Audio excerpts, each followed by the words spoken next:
Welcome back, America. We're here with America's wise man, I call him, Victor Davis Hanson. Victor Davis Hanson, I've been interested in your take on this. You see the Democrat Party really moving hard left with Marxists, Islamists.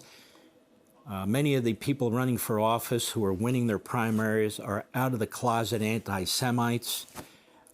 They denounce America. They denounce American history. And they're using the Democrat Party as the funnel through which to do these things. Has the Democrat Party basically collapsed, and now it's a party of ultra-radical extremists of the European variety and the Middle East variety and so forth? What is going on there? Well, I do think it's collapsed because by any classical definition, Mark, they lost the 2024 popular vote, the Electoral College vote. They don't have the Congress. They don't have the White House. They don't have the Supreme Court. They're 30-70 on the 30 side of all these issues, from crime, the environment, energy, the border, illegal immigration. And they're frustrated. They're angry because now Donald Trump is doing something they never imagined anybody would do. He's not treating the symptoms of the progressive pathology. He's talking about the sources.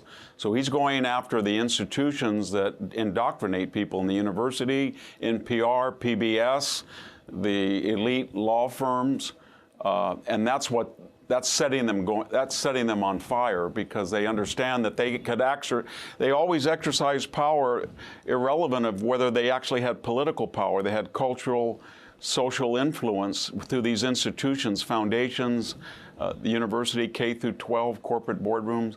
And now when he went after woke and ESG and PBS, it's a whole new counter-revolution, and they're melting down. I don't even think there is a Democratic Party right now. It's just an amalgamation of a bunch of different groups, but they're all way to the left. And we shouldn't fool ourselves about New York, Mark. I think it's not going to be, they may win, Mamdani may win, but he couldn't win anywhere else, I don't think, other than these blue cities, and that's a minority of the population. So they're going over the cliff, and like any addict, they would rather go over the cliff than quit. A couple of points there. You make a very important point. Donald Trump is going where they are. He's going into the culture, yes, into society, as you point out, because that's the battle. It's superficial just to think about politics. It's important to win elections, but you're talking about the entrenched, the enshrined, something that the radical leftists have wanted to do since Woodrow Wilson and so forth, control the culture, control the society. They've been doing it while Republicans have basically been dancing on the surface of this thing, and Trump instinctively understands, I got to get to the roots of this thing, which I think is your point. Yeah. I'd quibble a little bit. I don't think New York is an exception. Of course, they're not going to win Arkansas, and they're not going to win states like that. I got that.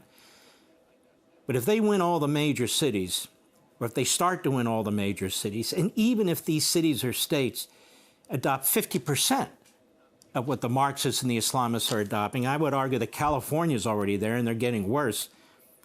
We're going to have a huge problem because they changed the election systems, they changed the borders. We're not going to be in office 100% all the time. And they're radicals. It's the tail wagging the dog.